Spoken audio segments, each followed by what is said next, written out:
Oh, man. You're now on, sorry. I would move that the agenda, okay, we're going to start over. Yeah, sorry about All that. right. That's my fault. We'll bring this Planning and Advisory Committee meeting to order. Call to order the roll call. Additions, deletions under the approval of the agenda. And clarity. I would move that the agenda be approved as circulated. I'll second that. Moved and seconded. Question? Question. All in favor? Aye. Those against? Motion carried.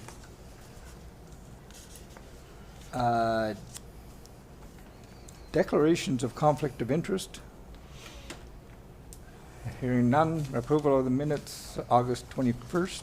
I move we accept the minutes of the August 21st as presented. I'll second that. Moved and seconded. Question? Question? All those in favor? Aye. Those Aye. against? Motion carried. Mr. Chair, just one brief comment on conflict of interest there for myself. I don't think we're discussing it, but there is a house that is on here, on the report in relation to my family member across the street, my sister. So if anything did come up, I believe I would be in conflict, but I don't think there is anything in front of us. Thank you. All right. Planning and Development, July report. Sean? So at the last meeting, we briefly ran through a lot of these points, but it wasn't distributed because I'd been away. I took some time off with the family to travel in Newfoundland. So we have two sets of planning reports here this evening. And sorry, my voice is a bit hoarse. On this one, I'm not going to dig in on any of the permit-related stuff unless there are specific questions, none of which I'm sure would have anything to do with Mitchell's sister's house. So were there any questions in particular on the various development permits that are out and ongoing ones and ones that were closed? Also, the list was getting long, so you notice I put them in two columns just to. So noted. Which is a very good thing. Yeah. Good sign. Yeah. The ongoing evolution of the planning report.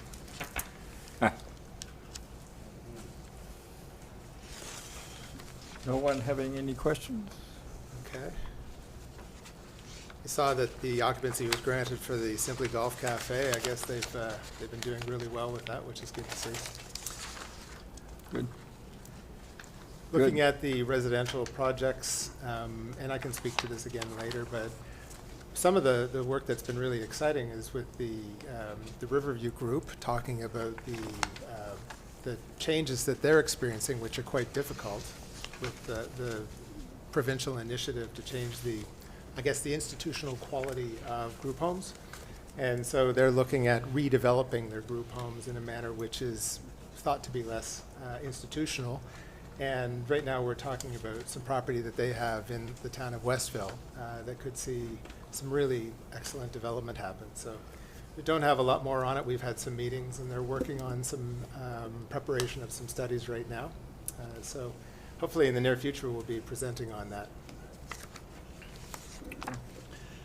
Mr. Chair, it's interesting to look at the background there, because at one time we actually wrote Thomas Lane off from a taxation perspective, and other units were either looking at a percentage or not at all. So we ended up, of course, going with taxation. So in fact, these two new units, if they come into being, will each one be about $1 million in construction, and taxes will be paid on them. So it's quite a significant development for sure. Good. Yes. So jumping through a few other things, you see that the Acadia Avenue Development Agreement, that is registered, and they're now able to work toward starting development. However, in the meantime, they have a fair bit of engineering to work on. We did meet with our new engineering team and the developers to go through what the expectations were going to be, particularly around servicing.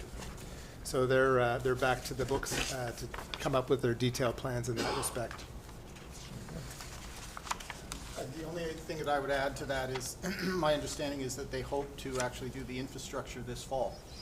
So if they can get things sorted, they are thinking that they're going to be able to put in the water and sewer and roads this fall so that they can move units on almost at any time.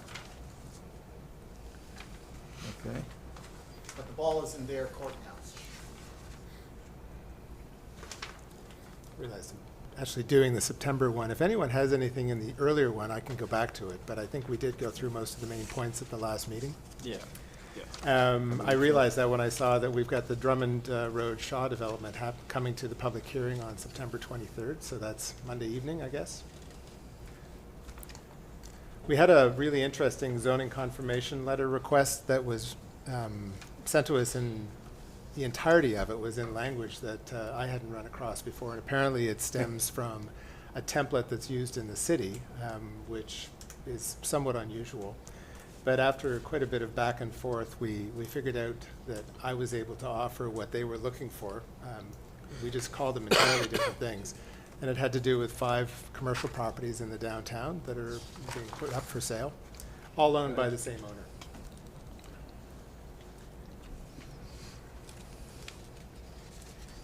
The note about complaints and enforcement, the non-compliant signage on Main, that was taken down really quickly, I believe, if I'm not mistaken. It was, yes. So there's quite a raft of general inquiries, and some of them hopefully will lead to something. Some had to do with often purchasers looking for more information on property before buying them. The Meadowview Crescent ones were along those lines, and that's a bit of an odd place because the ownership of the road is up in question. Why the road didn't connect through to a lot that was being put up for purchase is another question. There was a whole number of things that were brought to my attention, and there's nothing really that we can do about any of them. So I suggested that they talk to the Department of Highways about possibly gaining an easement over their land, because it's right in the shadow of the highway, this particular area. I didn't realize that we had land on the other side of the highway, but that one little subdivision there is. So then there were a couple of questions about other possible developments, one on Union Street. Someone wanting to do both a home and a used car dealership and a repair outlet on Truro Road. Right. I suggested that that wasn't something that the zoning provided for. There was another one, someone interested in 24 units on Spring Garden Road. And so that one, I'll be expecting to hear more from them in the near future. Smaller ones, like the Temperance one, wanting to split a lot that already has one home on it so that there's a lot available to be left for the kids. Ballarat, someone interested in getting a lot they thought might belong to the town after a building was demolished there.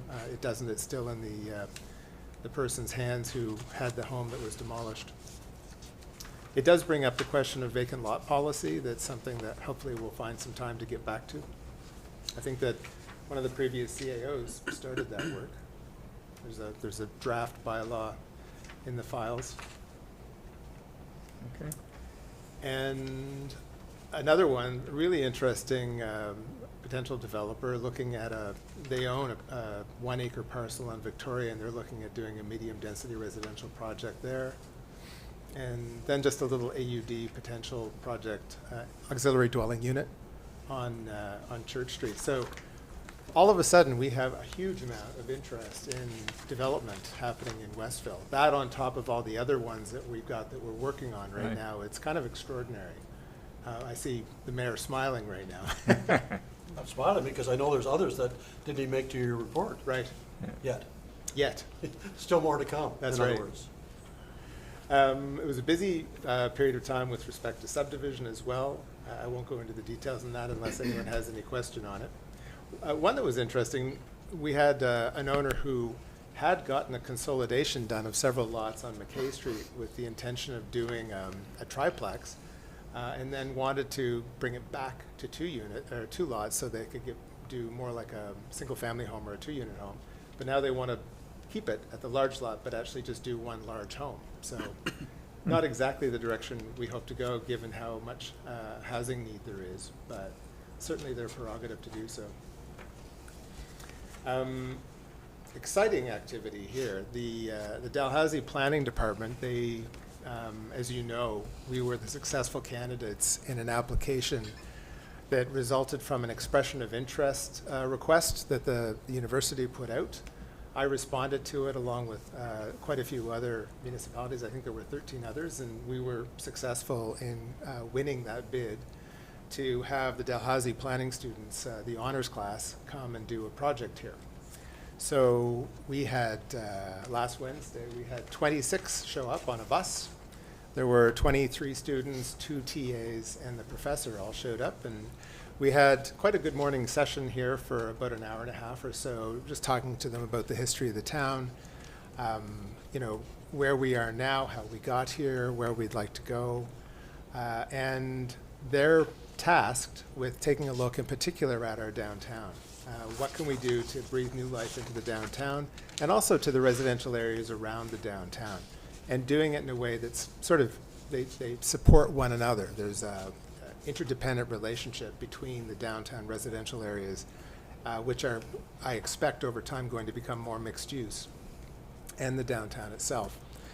And we asked them in particular to look at changing trends in commercial downtowns, because the recipe for a good downtown that we used to use even a few years ago has changed a great deal with the kind of major move toward online retail. So it's so easy to press a button on Amazon and get products that way rather than going out to your local stores. And so what is the future of a downtown, and what are our strengths, what are our weaknesses? One of the things we asked them to do is do a bit of a SWOT analysis of our downtown, try to identify some gaps. There's some physical gaps that we need to fill, but there's also some gaps in terms of the commercial offerings that we have. So that's going to be really interesting to get back. We have an interim meeting on September 26th to see where they are with work. I happened to be in Halifax on Monday, and I went over to the planning department, or planning school in downtown Halifax, and saw that they had a very large room, maybe half the size of this, just covered in photos and notes all about Westville. So that was pretty exciting to see. And then we've got, I think it's in October, later in October, there's kind of an interim report that will be based upon what comes of our September meeting, and then with a final presentation to council in December.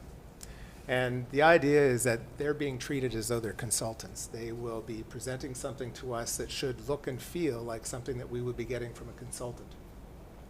So quite exciting. Yeah, and they're actually, just a couple more words on that.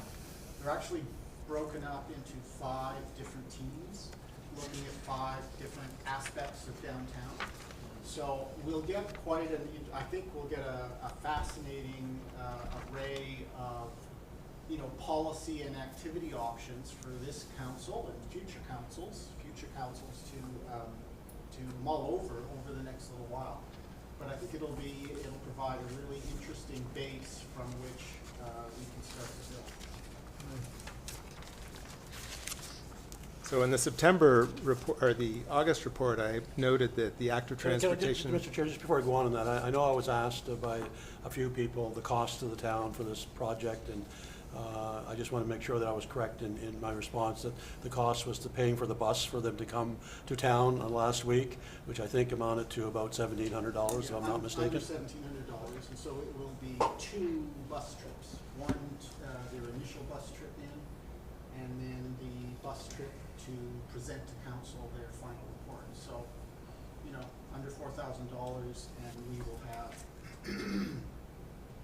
20-something bright minds turned to the future of Westville. Westville's downtown.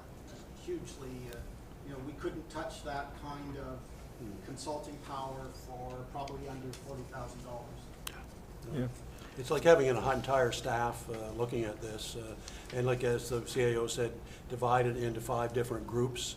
So they each have a different sort of lens that they're looking at the town on to come up with ideas related to different topics. So, from a retail, from social, from active transportation, couple others that are escaping me right now, but it's going to be a well-rounded report. And these guys, they were a very impressive group and asked some great questions and made some good comments just initially on first blush at looking at the town.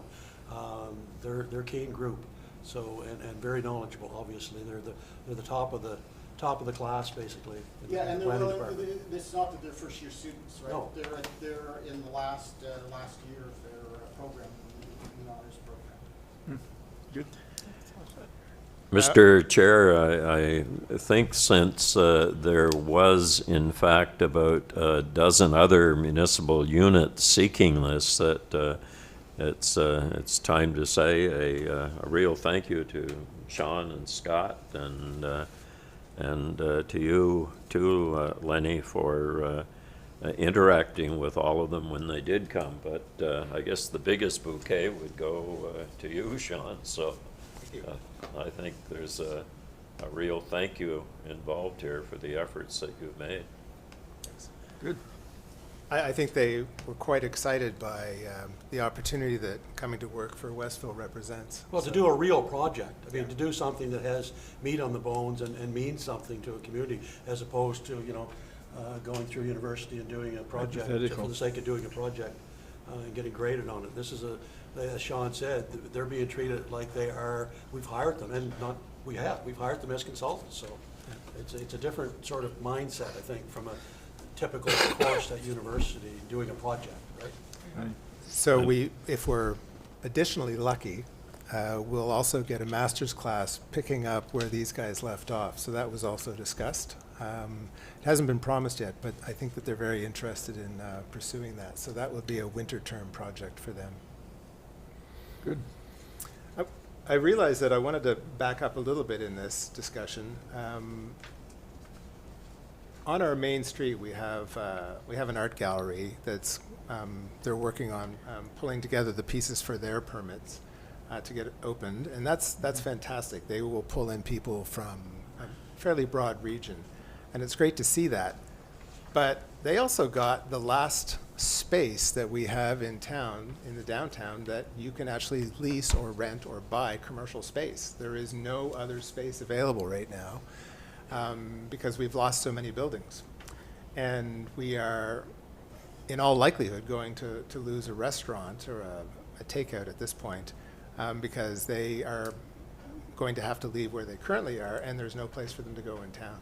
So I think that's something that we really need to put our heads together on is what do we do about this? We need to have more commercial space available for lease and for rent and potentially to purchase in the downtown. Which is something that the planning students might be able to help us with, right? Do some thinking about that. Just as a quick, Mr. Chair, just as a quick aside on that, the idea that art gallery is going to be sort of a niche market, bringing people to town. We have one in town that does that we're all aware of, and that's All About You. Absolutely. Who most people don't realize the reach that they have and the people that they draw into this town from far and wide. And it's just coincidental that today, when I was at the Volunteer Awards ceremony in Truro with Danielle, our Volunteer of the Year, standing in line going in, and I had my name tag on, and a lady behind me said, "Oh, you're from Westville?" I said, "We were in Westville last week. We're from down some small community in the South Shore somewhere," and said we stopped in there because we were on our way to Cape Breton, but we had to go into All About You to pick up some supplies. And so, it's interesting. That's the sort of thing that happens every day without most of us being even aware of it.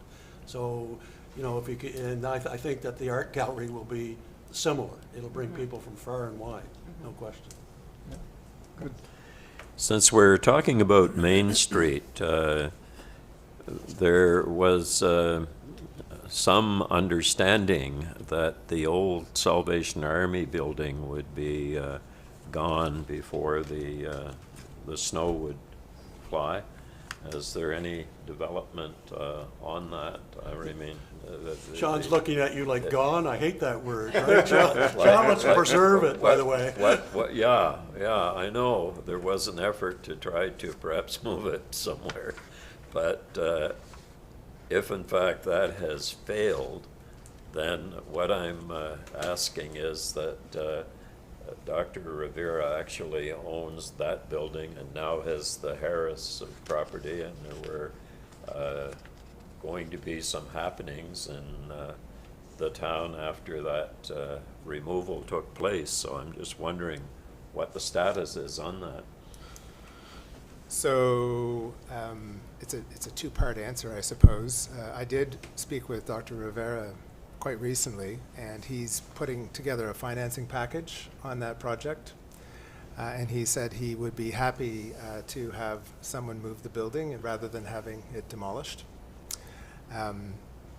I have had conversations with organizations that would like to have a business interest in the town and who would love to see that building restored rather than discarded. And it is something that perhaps has been common too long in Westville, the destruction of buildings like that when they have good bones and can be repurposed. So I haven't given up yet. I'm still talking to people as I find anyone who I can, bend their ear that may be able to move it. It would be the kind of thing that you would strip to the bones, because the bones are fine, but you wouldn't want to deal with whatever interior wall coverings or whatever remnants of insulation there were. The siding on the outside would go. Just as an example of this, we all thought we would be knocking down the old school. And that was going to cost the town somewhere around $600,000 to $750,000. Right. And so can I say how much it's been valued at now, the shell? Am I allowed to? So now we know that we have someone interested in repurposing that building, and they're valuing that shell that we're going to knock down at $3 million. Replacement. This is a little bit of a tangent, but if you'll allow me, when you knock down a good-sized house, like a typical Victorian-era house, the embodied energy in that house is equivalent to the fuel it takes to fly to the moon and back in terms of energy inputs and the consequent pollution that results from those energy inputs. This is not a trivial amount. It's substantial.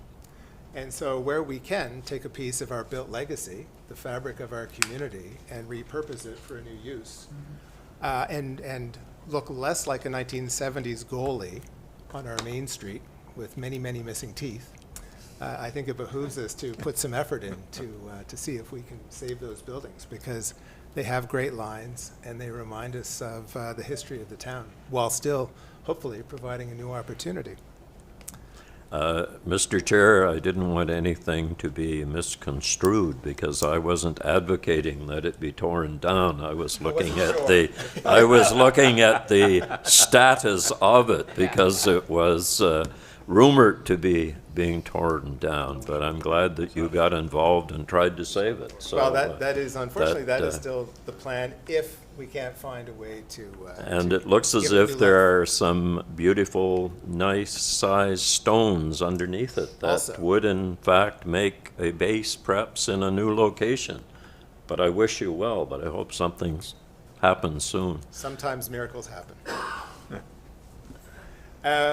Another note that I've got in here under the planning amendment section talks about we do have an application from two different parties wishing that we would enable the development of flag lots in more areas, and we've talked about this a little bit. For members of the audience who aren't clear on a flag lot, it's a piece of land which is in behind other bits of land and has access either via a narrow strip of land that's attached to the larger piece of land, so it resembles a flag, or via an easement leading into it. Now, when you look at a map of Westville of the properties, if you go on Viewpoint or something like that, you'll see that the downtown in particular is riddled with land that is difficult to access, that has limited frontage or may have no frontage. And so to the extent that we can develop those lands which have access to existing water, sewer, and roads, it allows us to build a stronger town without incurring extra costs on the part of the municipality. So it grows our tax base without undue cost to the municipality. It's a win-win situation, and it makes our downtown core more vibrant. And so we're not going to let that slip. We are going to get to that. But as you know, there's been some pressure in terms of what we see happening that's going to have a big, major positive impact on the town, which is looking at the adoption of comprehensive development districts, which we've already talked about and we've moved forward, and which will be also at a public hearing on Monday evening. But that has taken precedence over some of the other work that we've been doing. We also, as PAC is aware, and perhaps some of the public is as well, are going to be diverging from 3 of the other towns. New Glasgow has already stated their intent to separate from this common land use bylaw and intermunicipal planning strategy that all 5 towns have been using.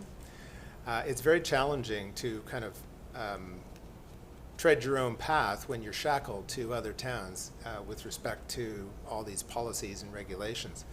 It's no simple matter to change them so that they're working for your interests and your particular needs when everyone else is going to have something along those lines in that same document. So we felt that the direction that 3 of the towns that were remaining apart from ourselves are going isn't quite where we want to go.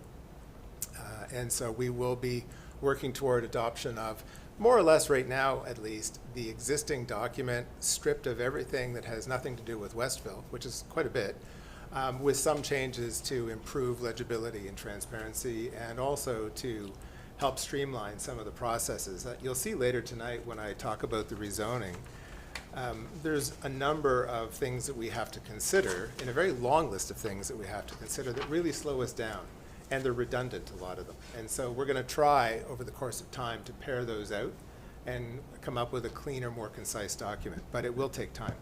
And so I expect that we will be including the flag lot amendments within that as we adopt that document for Westville. So I just wanted to kind of get that out there, that that's how I see that happening.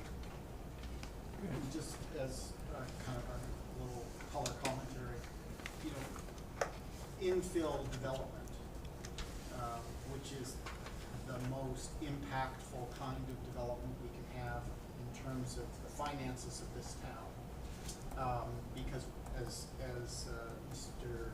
Day was saying, you don't have to put in more sewer lines. You just hook into the existing sewer lines, and you have additional taxpayers then.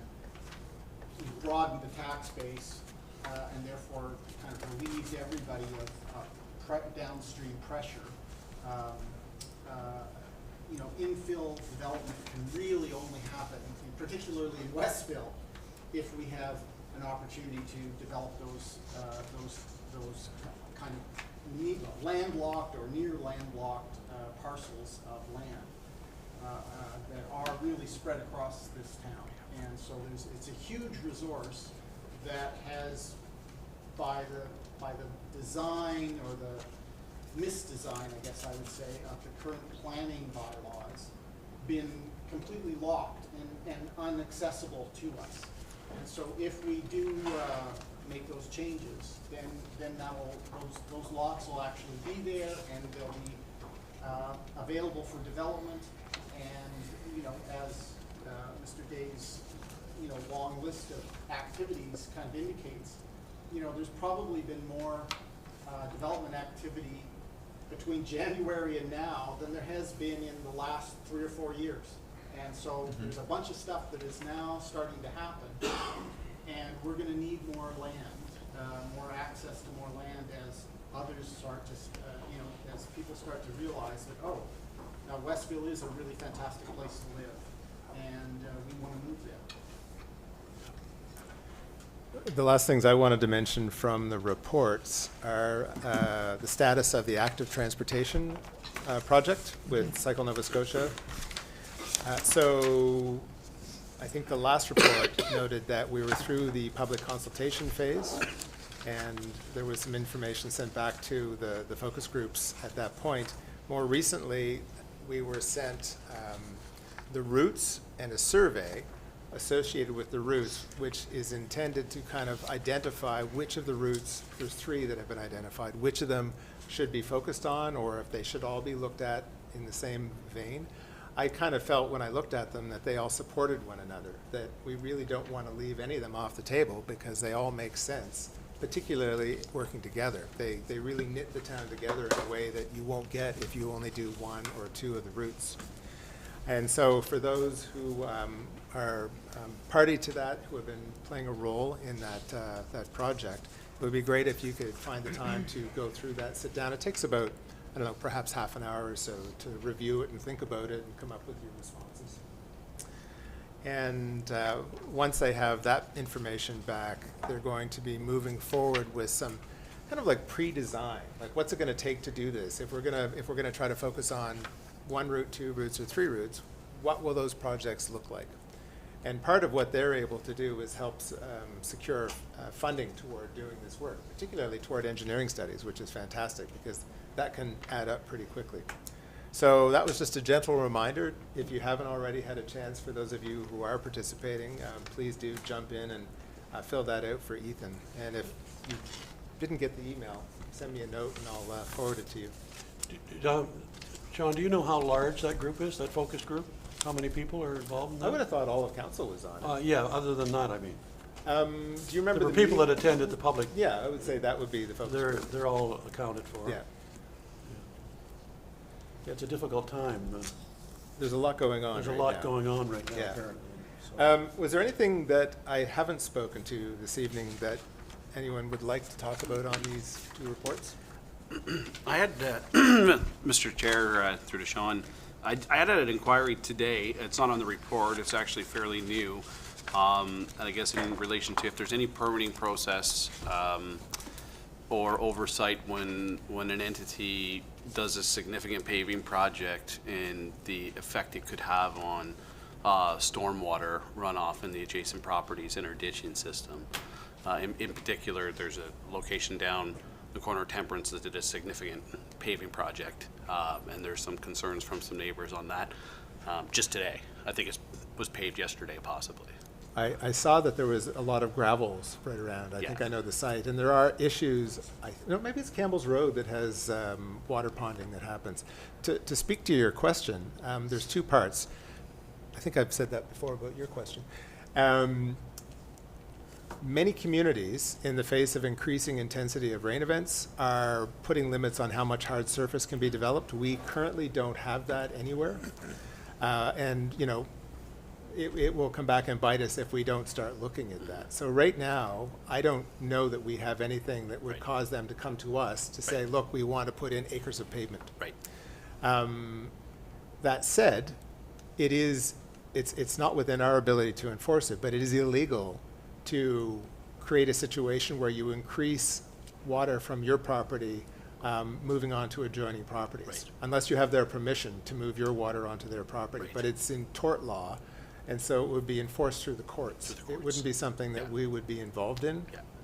for better or worse. Right. It's probably not the answer that they want to hear, but No, that's the answer. And my understanding would be, let's say this was a separate process. It was brand new. It was a greenfield site with, let's say, something like such as a site plan approval. Right. That would be something in which we would have some skin to Absolutely. dictate how much hard surface versus, you Right. know, and catch basins and things of that nature as well. So that would be the difference. This, you know, being an existing property, existing facility, and their own property, so there's no approval process to go through to do. one which was done prior probably to the adoption of site plan approval, so there would be no, Likely. even though it's the kind of development you probably should want to have site plan approval on because it's so large. Right.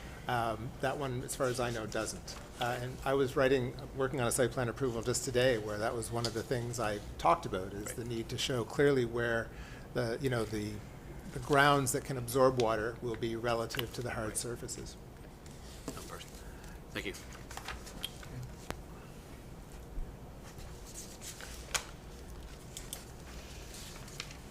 All right, if there's no other questions on that, then I think I'm ready to move on at least.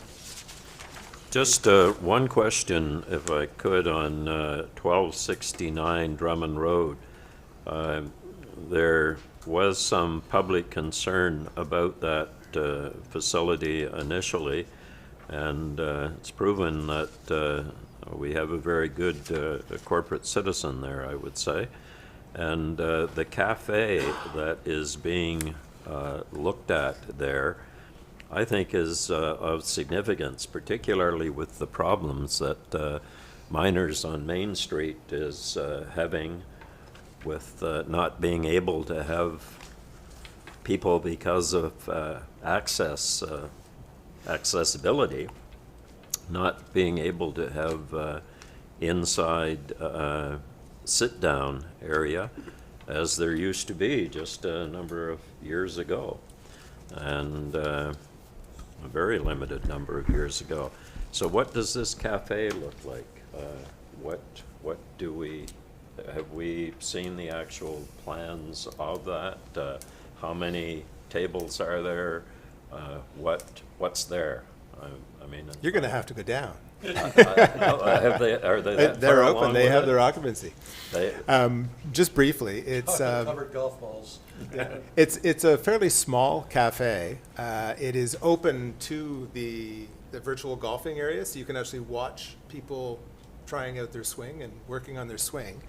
There are a few places to sit, not a lot, but it also has a big roll-up window that looks out on a deck.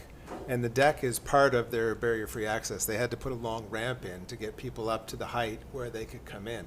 And they're fortunate enough that they have the room to do that, unlike, instances in the downtown where buildings are right on the street. So, yeah, absolutely. I was down there just the other day because they're looking at doing more things with that property at this point in the rear. But also to talk to them about, remind them that they have some landscaping that they should be doing this fall. Well, it's a good time to plant once the heat stops. Is there any possibility of the cafe expanding out onto a deck or that kind of scenario? Is that deck part could, of the plan? The deck could include some Be a seating. good yeah. idea if we all dropped down and had a look at that, because after having, we were sitting through a couple of meetings here that there wasn't hostility, but there was considerable concern about that particular operation. And I think it has proven itself to be very good to the neighborhood and much better than what was there before. Mr. Chair, Mr. Day, just one question regarding the Highfield. Individual looking to split a lot on Highfield, and there's access issues to be resolved. Is it just a separate driveway that's the issue, or is it extending of the driveway, or what access, I guess? It has to do with where an existing building is on the lot and where the access is currently and where they either want or need to put the property line. So I've sent it back to them to give further consideration to. I'm given who's involved, I'm pretty sure they'll come up with a workable solution. It's unfortunate that things unfolded in the past the way they did because it's complicating things now. Okay, thank you. Mr. Chair, if you're wanting a motion to accept the reports, I would give it. Okay, I'll second it. okay, motion moved and seconded. Questions? All Question? in favor? Aye. Those against? Motion carried. Before we move on very quickly, just on the miners, dilemma that they have to move because the building's been sold, unfortunately. Just to point out that our planning department of one person on a limited time basis has gone well and beyond and above what would be required of that particular position, trying desperately to find a place or some way of enabling miners to be able to stay in town. And I don't think people would be even aware of that, except the owners at miners. I know they're definitely aware of it. But to go to see that, and I think we all share that we realize that business has been doing well through hard work by the owners there, and their blood, sweat, and tears going into it. And it's just such a sad situation that to see them have to leave town when they've been building that business so well, and it's been bringing people in and serving people in town so well. But I just wanted to point out that I'm aware of some of the things that Sean's been doing, quietly on the side to try to find some solution for them to stay in town. And I don't think, it's not in the report anywhere, and I don't expect that it would show up in the report, but it's just one of those things that in a small town, in a small community, that's a little bit different, that you're going to get from your planning department, I think. Thank you. Good job. Okay, so I thought initially that on the rezoning request concerning the 2 lots on Truro Road, that I was going to be going over this in a pretty initial light fashion, but then the more I thought about it, it's a really pretty simple request. And so that's why I prepped a bunch of material, which I thought we have a stand for our TV, but we don't have the TV yet, so Oh, we're getting there. That's an we are improvement. getting there. There's some, Flyer says by Friday. yeah, that's right. There's promise that for the public hearing on the 23rd, we'll have something to project to. So there are a couple of copies of what I'm going to be speaking to up here if anyone wants to grab one. And so I'm going to try to do this from this laptop, and things are scattered around in a couple of different places, so it's not going to be entirely smooth, but we'll do our best. So just to give some background, the proponents or the developer owns quite a bit of land in that area, and not too long ago they picked up a lot that was adjoining their larger lot that they have plans for. It had a small, relative to the size of the piece of land, a small and quite dilapidated house on it, which has been removed. And they saw the potential of the site as being one which could stand several units and help us, in a small way, address the housing crisis that we're facing and that we will be facing for some while. Although at the pace we're getting applications, maybe not as long as I thought. And so we've started out by dividing the lot into 2 sizable chunks, and they borrowed some land from the larger lot. Some of where you see a driveway coming in, and this I'll get to this and describe it in the images in a moment. They borrowed some of that because they didn't need that much for the larger development, because it's just going to be a roadway. That enabled them to come up with enough land for the frontage required in the rural residential zone, which is where that lot currently sits. And they said, well, if we can have an R2 zone, we can turn from 2 lots or 2 units with units for sale into 4. And of course, that's the direction we need to go, because those will be less expensive. It will be attainable by more families within this area. And so they have applied to have this portion of land rezoned from rural residential to R2. So just walking you through this, when you look at the IPS, the Intermunicipal Planning Strategy, what it says about the rural residential zone is that it's been established to permit residential, agriculture, and other land uses on larger, primarily unserviced lots. Permitted uses and requirements such as height, frontage, setback are set out in the LUB. Now, this lot has water and sewer right in front of it, so it does not really suit the criteria, and nor is it big enough to meet any of the other kinds of uses you might do in a rural residential area. So it does make sense that we would look at it as favorably with respect to rezoning to R2.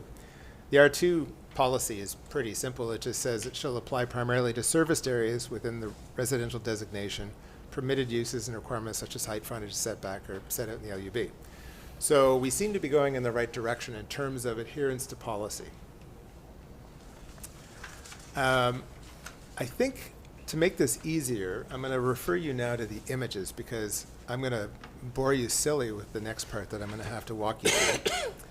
So if we can let's open the images first. So that's the photographs.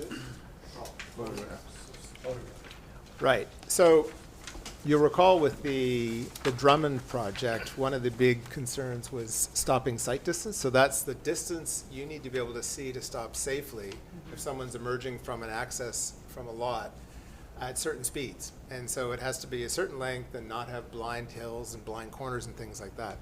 And so what you see in the first of those 2 images, you can see, I don't know, almost all the way to the Irving station when you're looking to the west, and also quite a long distance looking to the east. So that would not seem to be an issue with this, but it's definitely one that we want to check it. We don't want to be putting access points out that will be dangerous. So for the audience, we're talking about Truro Road, Old Truro Road, Old Right. Truro Road. Yeah. Is there a new Truro Road? apparently, the highway. Trans-Canada. 101. Oh, I see, okay, fair enough. 104, I mean. So that's the first 2 images. Now the next 2 images, basically just give you a sense of the lot. So I took a picture from the far side of the street. I'd like to say that some of those trees will stand, but I'm not sure that they will. I will be talking to them about that and see if they can tag the ones that can stay, because there's some junk wood in there, but there are some nice trees. And you see in particular on the second one, which is the view from on the lot looking the opposite direction across the street, there's a gorgeous big pine tree there that would probably stand several hurricanes before it caused any nuisance. The spruce, they tend to come down, but some of the hardwood might be able to stand on their own. A lot of times if you remove too many trees in an area like this, they all just come down in the next wind event because they're used to having shelter around them. So that gives you a sense of the site. And also, you know, it is not a congested area. I don't think we're going to be bothering anybody, you know, by moving this forward. So- Sean, just the first picture, the top one, Yes. am I right in saying that this is the lot over here? No, that whole That we're talking stretch, about? that whole stretch, So this is the entrance to the proposed larger correct. development? And right? some of that will now actually become part of this lot. That entrance is going to move Okay, I understand. further to the east. Okay. Gotcha. If you move to the other document that has images and plans, so the very first one you're going to see just shows, don't go to the pretty pictures first, just shows the two large lots. I saw you going there. So that shows you the two lots we're looking at, and I left it a little bit transparent so you could see below. The next image shows the buildings that are being proposed. These are manufactured modular buildings, which is almost all we can get built these days because it's hard to find anyone that can do site contracting.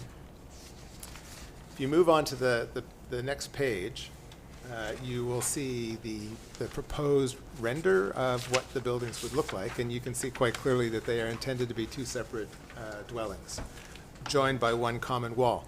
So in planning jargon, that would be called a semi-detached home. So it's not completely detached like a normal bungalow might be, or one of the houses around this area, but it has that one wall attaching it. That reduces the amount of land you need. It also improves heating and cooling because it's one less large surface that is exposed to the outside.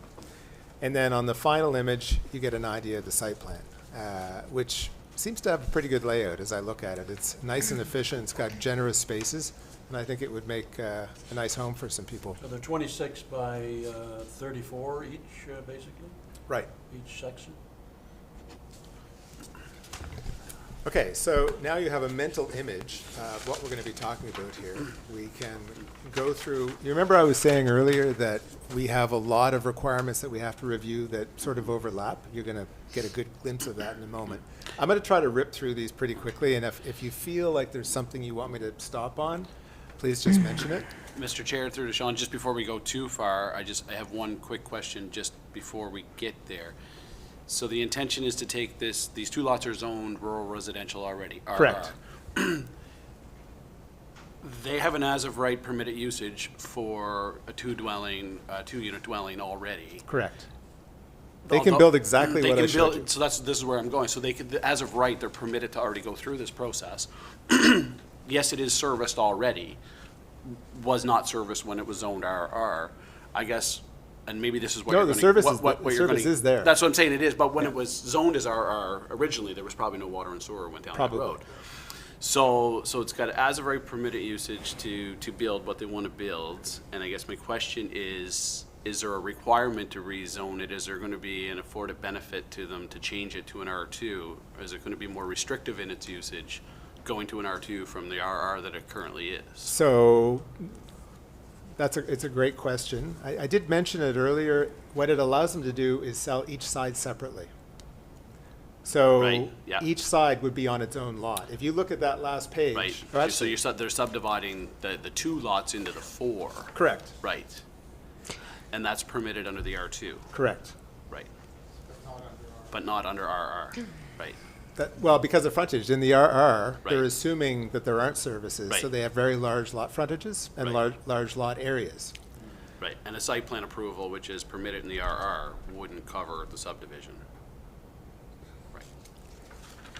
So it makes it easier, from a developer's perspective, Right, it makes it easier to sell. right. Because each unit comes, With even its own though it land. shares, Yeah. even though it shares a wall, Yeah, it comes with its own land. right, Whereas if it was in rural residential, it wouldn't. Right. They'd be 2 units, but somebody would have to buy both units, I guess, and rent one. right, or understand. whatever. Yeah, understand. So Yeah. this makes it a much simpler for everybody. Yeah. For buyers, for sellers, for the town, for everybody, it makes it a much simpler, more straightforward, more understandable transaction. Nope, makes sense. Which can't be done through site plan approval. That's right. Which cannot Right, be done, okay. right. Sean, just a quick question. If it were under, if we were to be able to change it to an RR2, just from looking at this diagram here, it looks like a lot of land up front and a lot of land in the back. So with the RR2, could they not just subdivide it, but also like potentially put more than just the one proposed unit on all that land? So if we go back to the images, let's see. If you look at the second page, the one that you can see. kind With of through the light blue and the translucency. dark blue? Right. Yeah. They're really, like, when you consider room for parking at the front, Yeah. and when you look at the depth of the backyards, they're actually not that big. No? Okay, so what would they be in an acre? Like how many acres is that? Oh, they wouldn't be an acre. Oh, it's not even an acre? No, the lots, for example, if you look Okay. at the one that has 23. The way it's laid out, I think it the looks image- like I think the a, image is a little misleading. If you actually look at the actual lot, I think it'd be. I'll take clearer. a spin up tonight. But yeah, looking at that, I'm like, yeah, it looks like a small dwelling for that Well, amount looks of like you land. could But put it's, double. yeah, that's what I'm saying. If we are to and put more in with a housing crisis, let's do that. So But this is, as That's I not the mentioned, case. it's manufactured housing. Got ya. And it's the unit that they felt that they could provide for the price point that they thought the market could afford. okay, And so there's a lot of factors that aren't really planning factors so much, but, you know, that the proponent has to think about. They have to make this work financially, or they can't do it. right. I get your point, though. I could certainly see those moving toward the road, for instance, and having more depth at the back. And if these are put on the right kind of foundation, they would actually be able to add on to them going to the rear or to the front Right. down the road if they wanted to add something. Right. Okay. And talking to them about building something that was more than like a 1-story on a flat, like on a, that wasn't something that they proposed? So far, the manufactured housing groups here are disinclined to go more than 1 story. Okay. They find it challenging. Oh, okay, right. So this but- is again like and kind the of the lot's not stick, flat. they call it the stick houses, like where they just kind of build it and then bring it and put it together? So stick framing is when you just build it right on the site. Oh, okay. And you could do a combination of stick framing and modular. We've got several of those actually that have been built in town in the last little while. Yeah. When you want to do things that don't really fit the modular box, per se. Okay. All right, thanks for the clarification there. Just looked like a lot of land based on what we were looking at here, So and I thought, just to give a sense, the lot that shows up at 23-2A yeah, is 407.3 square meters. Okay. So that's about 4,300 square feet. all right. It's not a huge lot. No, it's not at all. Okay, Although I did inadvertently just pick one of the smaller ones, but not the smallest. okay. Thank you. All right? Mr. Chair, looking at these units, the open porch, the sloped overhead, and the open porch with the pillars actually is very, very attractive. I'm impressed with, without that feature, these would not be nearly as attractive. I'm really super pleased to see that that is part of the concept. Otherwise, it would be a pretty flat-looking It would. proposal. Correct, yeah. That's, and the cost involved in doing that, you need steps anyway, and to have that structure there just makes it so attractive. Welcoming. Yeah, it's so welcoming. It's Yeah. classier. So, Yeah. I really like this, and it doesn't drive the cost up to do what's being done there. just as a Much. comment, that people on PAC have heard this before, but the cost of construction right now is somewhere around $250 a square foot. And if you do the math on that, most of us are living in houses now, if you are living in a house that you own, that you probably couldn't afford to build today. Because it used to be 150 a square foot, and before that it was 100, now it's around 250 a square foot. So something like a small bungalow without a basement would be $250,000 just for the house, not the land, not the servicing, not the driveways or anything else. So it gives you a sense of the challenge that people have, that they're facing with respect to attaining, what they probably always thought they would have. And it's very difficult right now as a consequence of that. Okay. I think that's the challenge that the Shaw Group has in trying to bring the price down to a level that they want to get to, so that they do sell quickly. And it's a real challenge, not just for an individual building, but it's a challenge for a company, an entity like the Shaw Group too. Absolutely.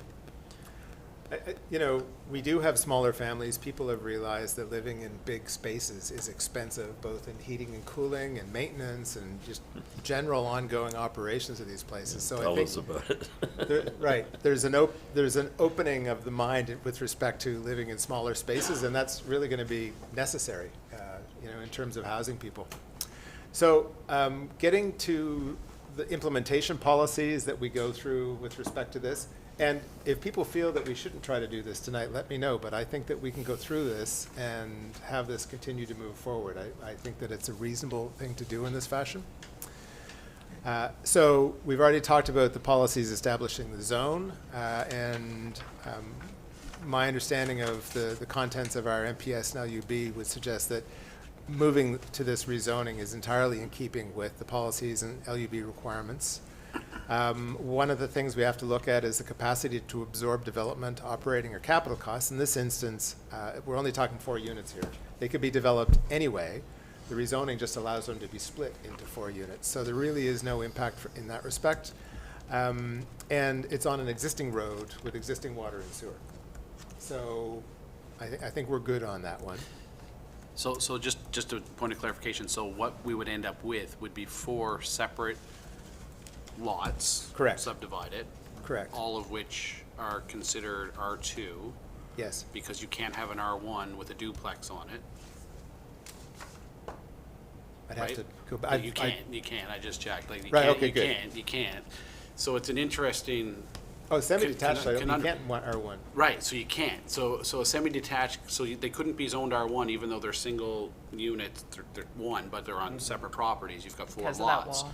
Yeah. Because they have that wall, they're shared. So Right. then we get into the other concern also is the requirement for the square footage for the R2, which are the meters, which 2 of those lots aren't 560, which is the minimum, 560 meters. So this, my question is going to be, is the total square footage in relation to the initial lot that it's built on? I guess, like, my question is, when should the zoning change, I guess? Right. So if you look at the semi-detached frontage requirements Right. and area requirements, it's 30 and 3,000 square feet and 30 feet of frontage. For the frontage, right, correct. Right. Yeah, So these are not going to have any trouble meeting those they'll requirements. be okay with it in the Yeah. end, right. I love that you do this to me, Mitchell. Well, no, I have to ask. I mean, if we're gonna push it through tonight, this is the time we gotta ask the questions, I right? think it came down to the, You know, what came first. And I will say, in fairness, to the process, we just got this tonight. This is the Absolutely. first time that we've had And that- eyes on it, Yeah. right? That's why I So- said if you're not comfortable, and this has a lot of steps before it goes anywhere, any distance, right? Council has now adopted a public participation bylaw, and also for things like this is a rezoning. It doesn't meet the definition of a planning document, but we Right. decided that we're going to go the extra step and, you know, do a mail out around the area and post a sign so that people would have knowledge of it. We can't make any motion to go, or we can't advertise a public hearing until that process is completed. Right. And so we have a lot of steps before we would be at a public hearing on this. There is Right. an election between now and then, right? So Understood. it's not gonna happen next month, right? Nope. This is something that can't happen at the very earliest, at warp speed, it would be the end of November, Right. right? And that is actually in the planning world. That's still warp speed. That's still warp speed, Yeah. right? So, you know, if this was happening in HRM, we'd be talking 10, 12 months before anybody would even have, you know, before anything would happen. With the crisis that we're facing in this province, I think we better get as comfortable with it as we possibly can fast. It'd be nice to be around longer to get comfortable with it in my case, but I think that this is moving forward as quickly as possible is the answer. Well, let's see if there's anything that jumps out of this as I go through it that is a deal breaker for today or this evening. Can I ask one quick question just before we get into that? Is that, as far as we know from the company that's interested in doing that, is that the main reason is just so that they can have it as 2 units and sell them separately? Is there any other major changes that would be? That's exactly the reason. Okay, so that's it. And for them, is this something that they would be looking forward to, like breaking ground before this winter? Like, is this a go, we're ready? Or is this a, yeah, it's okay, let's, you know, Honestly, I can't answer that. They Okay. can speak to that when they. they didn't say when they want it to begin, They have the ability right now to put the buildings on the 2 lots. right? So they're just going to but be caught they up in would- our red tape for a bit. Right, but they may have a hard time selling them because they would be substantially more expensive, right? Because you wouldn't be able to sell the individual sides. You'd only be able to sell the whole of each of the 2 lots with the Yeah. whole of the 2-unit building. Right. I So think only that's what it's somebody come with down the, to, if I'm Yeah. correct, that this is the first step that was determined to be the logical step would be to do the rezoning first, as opposed to putting them there. And then trying to Right. deal with it once they're already there. Well, the first step was the subdivision. Right. Because then, having gotten that in place, and fortunately, they did own the adjoining lots, they were able to borrow enough land from that to meet the frontage requirements. That way, they could start to think about, you know, the site sculpting, what they're gonna do there, how they're gonna service it with water and sewer, all of those things they could consider once they knew that. And if they wanted to, they could get permits to put those houses as, you know, a double unit on each of those 2 lots. But this way, depending rezone on it the after. timing- They already own the land, correct? Oh, yes, for some Okay. while now. Yep. Okay, so street networks, that road has lots of capacity, so we're not worried about that. Proximity to schools, recreation, and other community facilities. Currently, it's a drive to get to most anything from that site, and that's just the nature of a lot of the more outlying areas of Westville. It's not just this site that is, that has that challenge. Going forward, depending on what happens with their further proposal for the larger lot, there will be trail access down to the school, which will be fantastic because the people living here would then be able to cycle or walk to the school and, you know, be on much safer roads to get to downtown if they wanted to travel other than in a car. Compatibility with adjacent uses, there really aren't any. There's just woods around it. Environmental constraints on the proposed site, steepness, geological conditions, there aren't any that I'm aware of. The land seems to drain well, and it's not particularly steep. Provision for buffers or any other controls, it's not necessary in this kind of development. Impact on access to waterways. There's no waterways here. There's a stormwater ditch, but there's no waterways. And development effect on natural features or historical buildings and sites. So no historical buildings, and I don't know. There will be some trees lost, but that happens in most all developments. Obnoxious emissions. Can't speak to that, but I'm pretty sure that we should be good in that respect. Requirement for paved parking and other driveway area where site conditions necessitate. Again, you have to look at these requirements that we're talking about now. We would be talking about the same ones if we were doing a 200-unit development.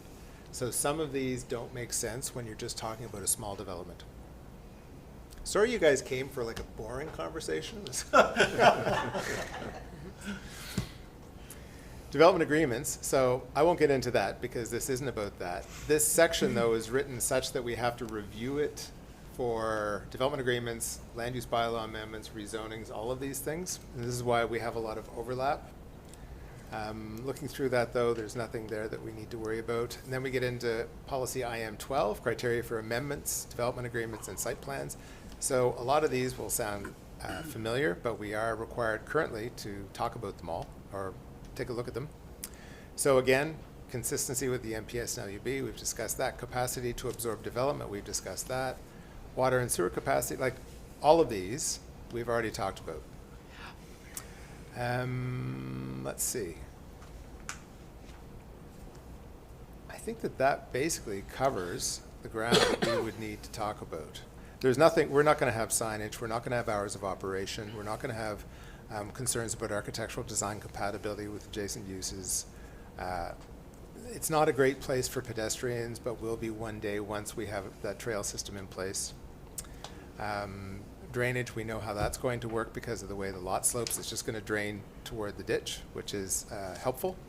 And same thing, there'll be no issues with, the water is not going to be so low that they won't have good water pressure, and the sewer will flow in the correct direction. So there won't be any issues there. This is why when I went through all of this, it seemed to me that we could move this forward this evening. So, Mr. Chair, can I ask Mr. Day what his recommendation to PAC would be with regard to rezoning this property?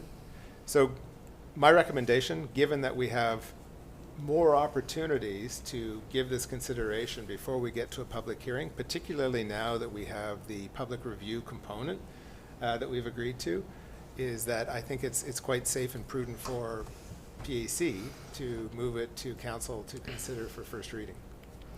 Mr. Chair, if I could, just so I have it straight in my mind. So we're taking these two lots and we're going to, the desire is to subdivide them and rezone them into an R2, each one. So we'll have 4 lots as R2. Then they can be subdivided to create 4 lots. There will be 2 lots that Yeah. will become R2. R2. Then they and can be subdivided. Right. Okay, so then each one of those subdivision lots, they'll also be in R2. Yes. Okay. The zoning And would hold. as of right, you can put another building on each one of those individual 4 lots. Am I correct in saying that each of those individual small lots will not have the square footage to put another building on, because it'll be as of right? Right. We do have provisions for garden suites. I don't think you'd be able to meet, given how small the backyards are, and garden suites have to go in the back. I would find it very There'd be no difficult room. to see a way to put a garden suite in the rear of those, which is perhaps, looking at, or considering Councillor McKinnon's point, the idea of getting more density if we could. I think it would be a challenge to Okay. add them. But like I said, we have time that we can investigate that, right? We absolutely do. Perfect, thank you. It's a good question. I will dig into that a little further. Just looking at the setback, it doesn't look like it would be possible. Okay.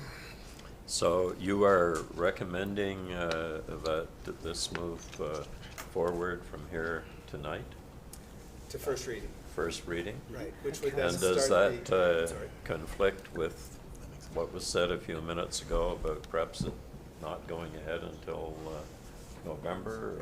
No. Not in No. any way. So we can, It might cause that to happen, or so a motion tonight to move forward to first reading is what you're recommending. Yes. I so move. I would second that motion. Motion been moved and seconded. Questions? Question? Question. All in favor? Aye. Those opposed? Motion carried.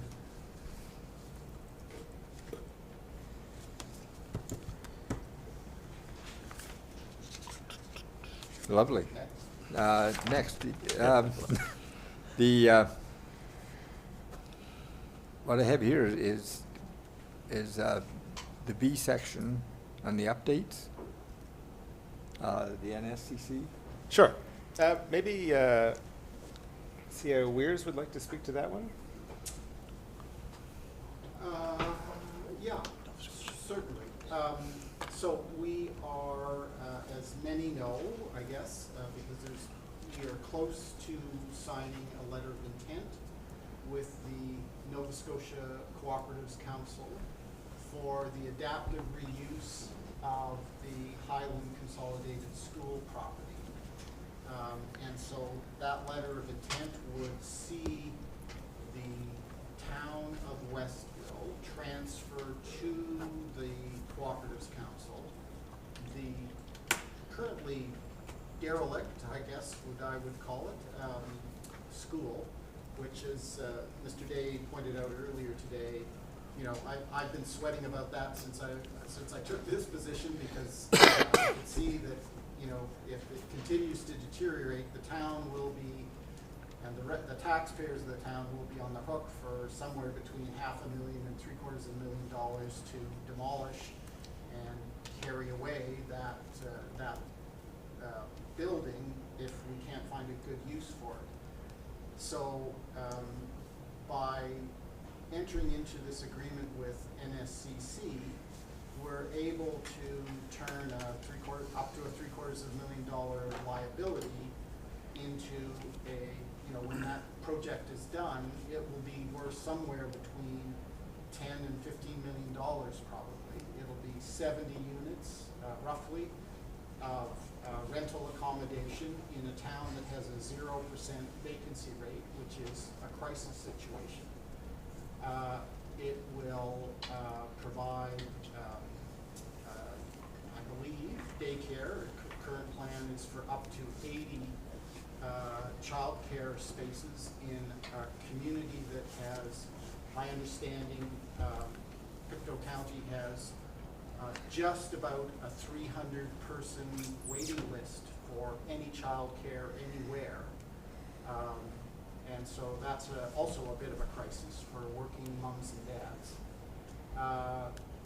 NSCC is anticipating putting in a couple of commercial opportunities. I don't know what commercial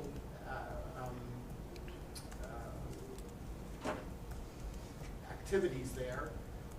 What they will be, I don't think they know, we don't know, but in their planning, in their conceptual planning, they're seeing that there could be an opportunity there with 70 residents to, you know, perhaps it's a small convenience store, perhaps it's one of the things they were thinking about, I know, is a ride share program, because those people, the people who might be renting there might not have cars, that sort of thing. They're anticipating doing solar panels either on the roof or over the parking lot that will be required to for that building. And so, you know, they are working very diligently to come forward as quickly as they can with a comprehensive plan for what they're planning to do.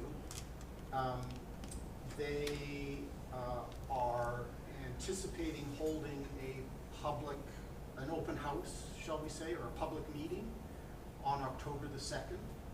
So in this room at 6 p.m. on October the 2nd, to share their initial plans with the residents of Westville. So this isn't required, this isn't part of the approval process.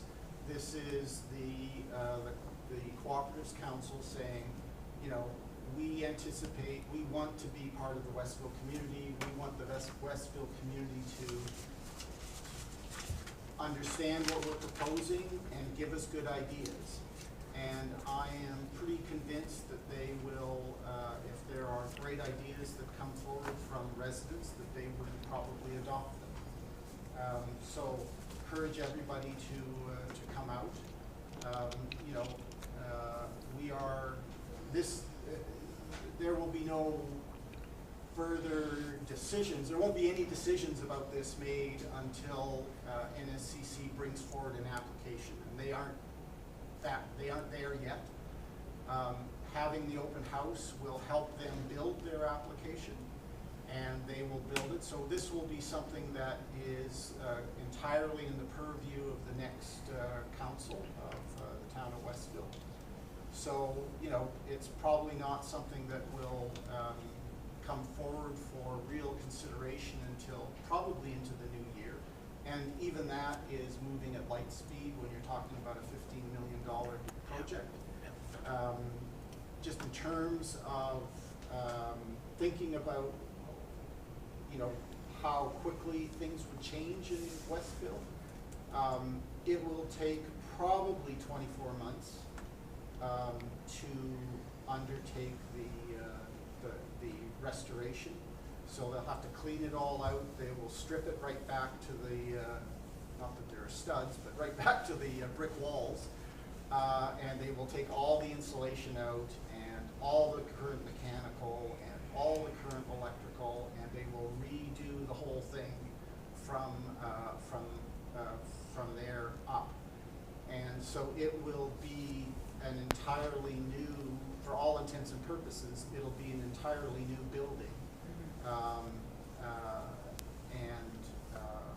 You know, all the 9x9 linoleum tiles, all the insulation will be gone and disposed of appropriately, and it will be as though it were a brand new building. I don't know. I don't have much more other than that to say, but I think the next big, you know, kind of milestone in this in the process is October the 2nd, when people are invited to come out and take a look at what NSCC is proposing, and just see how you like it. Andy? Mr. Chair, just to add quickly that my understanding as well, in addition to the building that exists there, the former school, that they're looking at building in additional dwellings or units on the property, on a part of the property as well. So they're looking at acquiring more than just the property that the school sits on, but there will be some outside in the front part. There's a large area, as most people know, there that they're looking at also erecting some structures on. And my understanding is that it could be going, those two things could be going on at the same time. It'll be part of the plan that they'll be talking about on October the 2nd, I'm sure. As you said, CAO Weirs, that it's important for people to come out, because this isn't a public hearing. It's not required under the Municipal Governments Act. This is something they chose to do on their own because they want people to be well informed and have input as well on these things, as you said, before they get to the actual nitty-gritty of the finalizing the plan.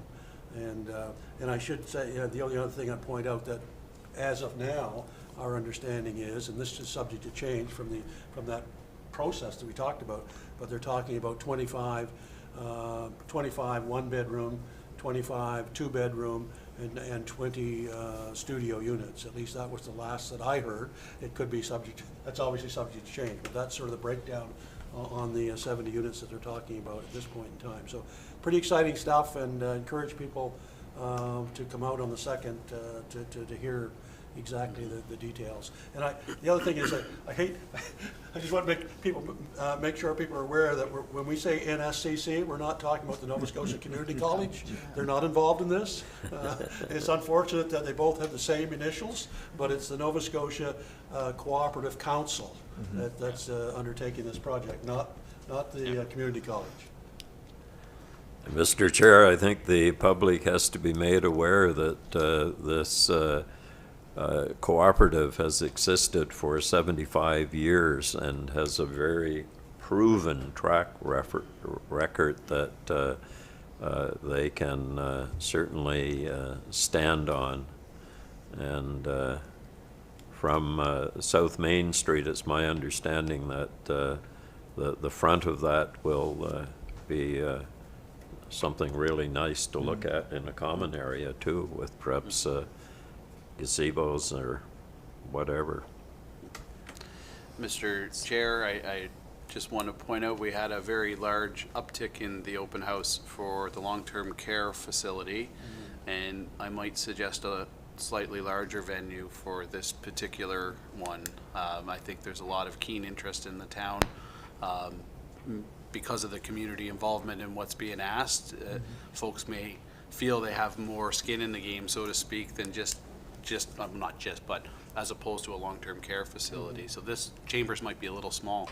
Yeah, it might be, and we will be asking people to register. Registration, yeah, So perfect. that we can judge whether Yeah. if this room is adequate and I'm happy to stay Yeah, here, or perfect. move to the gym if this room Yeah. is deemed to be inadequate. right? Perfect.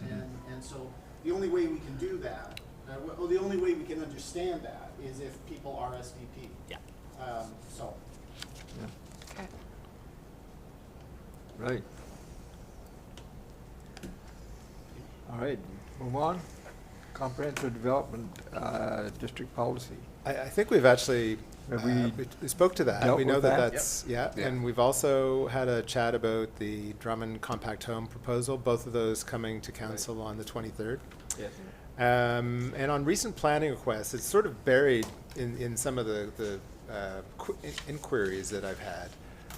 And I mentioned them briefly, that there are, I don't know, 3 or 4 different people looking to do fairly, and I haven't even, there's 2 more that have just surfaced that want to do pretty substantial development, and it's like the head reels. I'm gonna have to quadruple myself or something to keep up with all these applications. Mr. Chair, just speaking to that just briefly, for PAC and council, I think it is something, you know, Sean is one person on a part-time basis contract with us here. And the amount of requests and work that's being asked of him right now is just off the chart. There's no other way to put it. And we're not exaggerating. We're not exaggerating what's going on here. You know, we've talked a long time that once momentum starts, once we get a few things that are actually going to happen in this town, development-wise, we all anticipate at council for the last number of years, kept saying to ourselves, once we get a couple things happening, it's just going to come, you know, momentum is going to kick in, and it's happening. It's happening, like, even beyond, I think, at least beyond my wildest expectations, I can say that personally. It's just every day there seems to be something of a large, significant inquiry coming, and these people are, and these are people, as we've said before, that are capable, you know, have the ability to do some of these projects and carry them through. So it's I don't know what we do. I don't know what I'm suggesting even, or what I'm saying now, but we may need to look at somehow increasing capacity in our planning department, so-called, one person, somehow. And I don't know how we do that. I leave that to I guess we leave that to the CAO to maybe look at and come with suggestions to us, that's all. Well, one thing, when I forget to put the minutes in the package, you remind me. Yeah.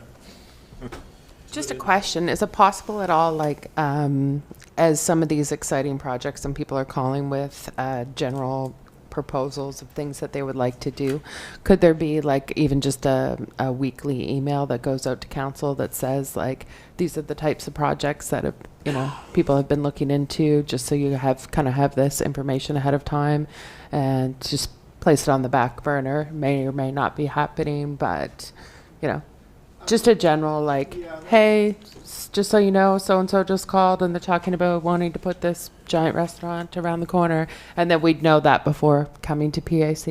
yeah, that's a bit of a challenge. Okay. From a couple of different perspectives. I mean, it's a great idea, and when there is so much of development at the early stages is, to use this phrase, smoke and mirrors. Right. You know, you really don't know some days, you know, so I get calls fairly regularly. And, you know, I really don't know whether individual on the other end of the phone or on the other end of the team, at the other end of the Teams meeting or Zoom meeting or email, whether they have the knowledge, capacity, and financial wherewithal to do anything. Right. Because this town has seen people come in and who talked a good game, you know, and it goes to the Highland School, right?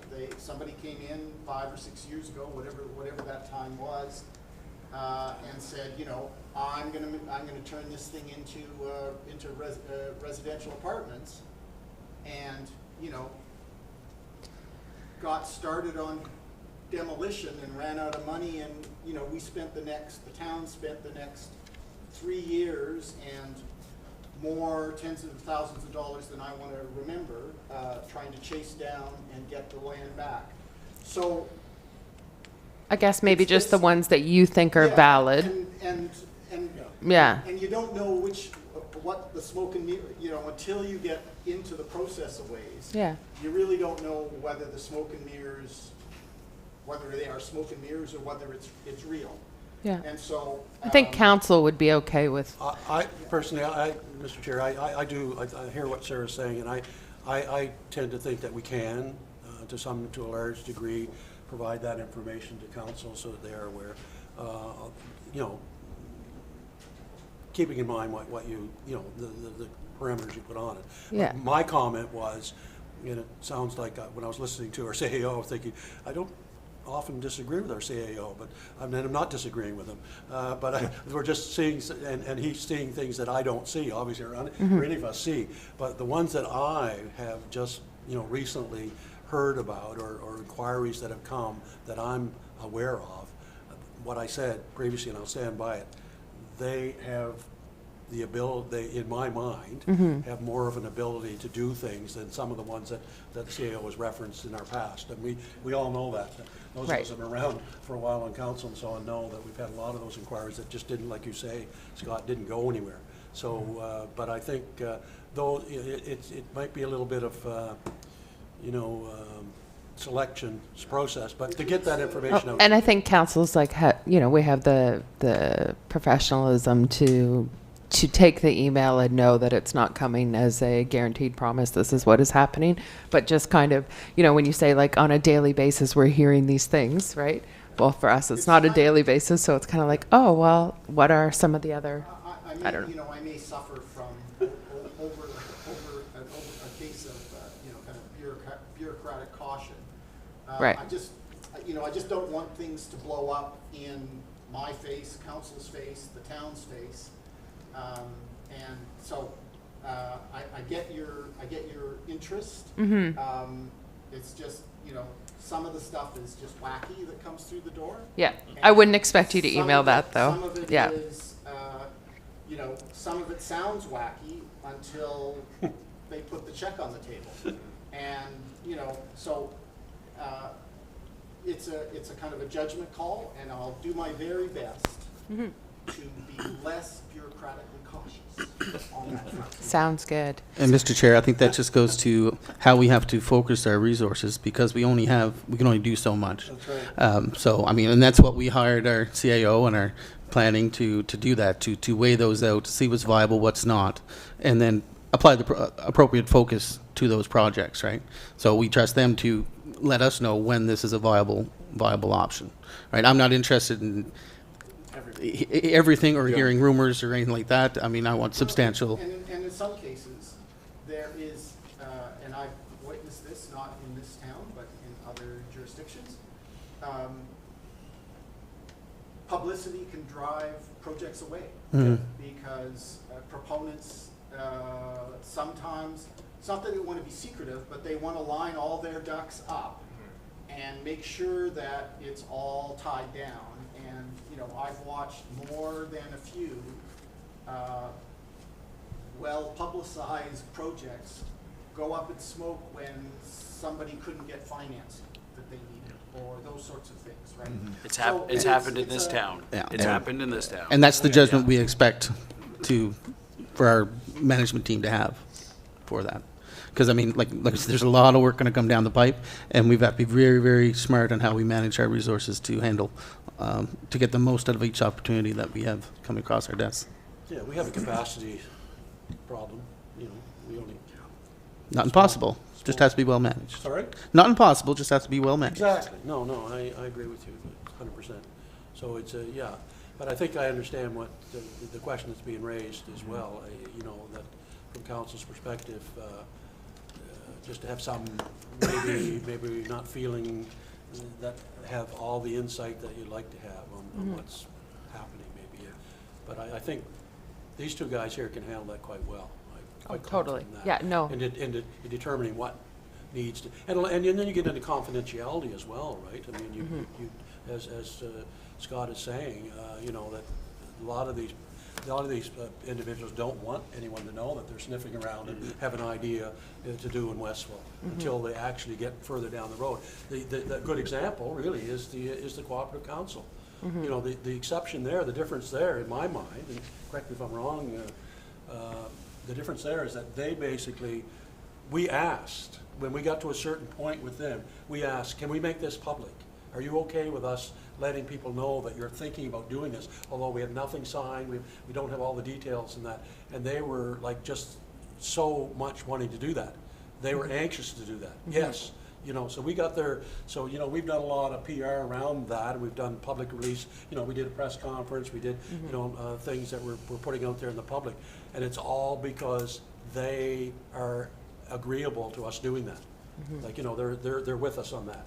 And like we all know, we don't have any agreement signed with them. We don't have a development agreement. We don't have it, but you know, they are quite confident that they're okay with us saying these things and getting that information out. Reference the October the 2nd. And they're a particular kind of organization. Right.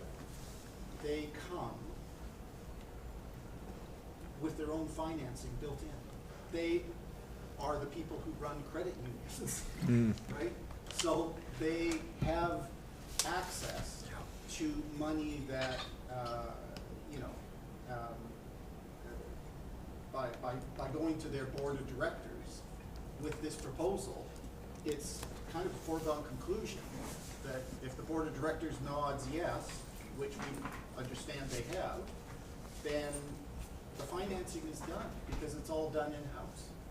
And they're nonprofit. Yeah, but they have access to cash to do a $15 million project.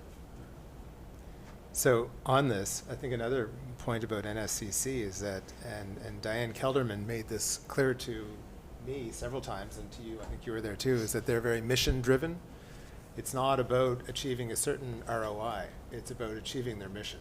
And that puts them in a completely different kind of camp as compared with completely for-profit organizations that do development. We need both, but One isn't better necessarily than the other.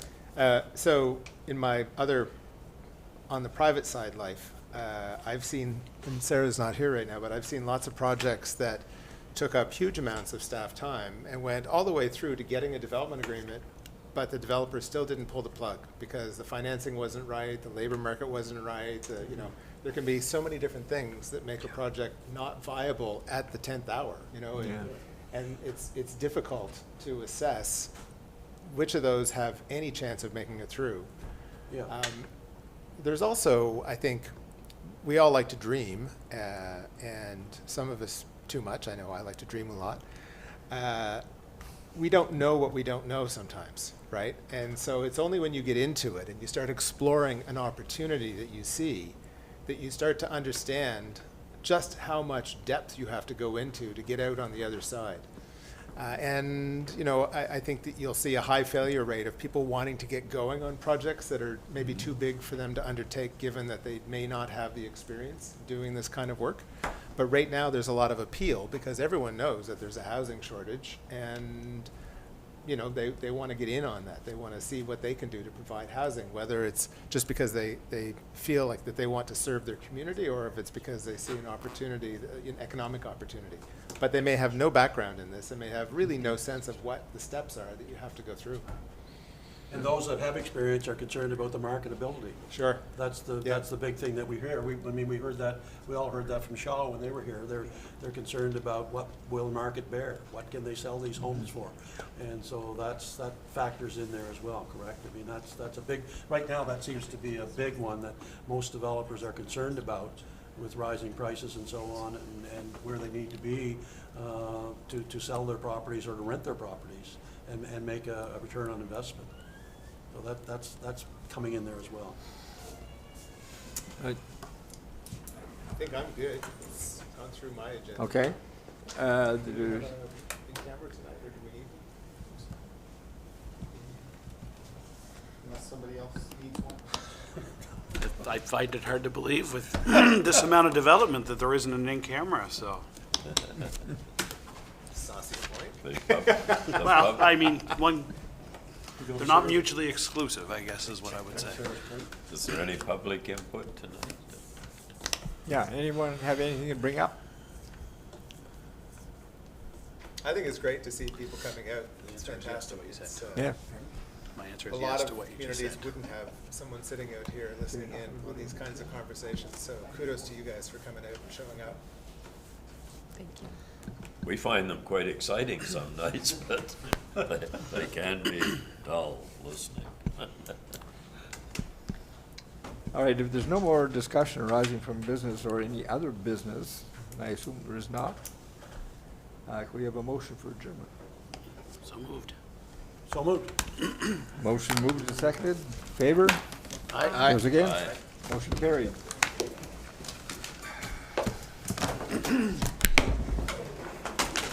Yeah. It makes any difference. off there, Scott? Permitting to get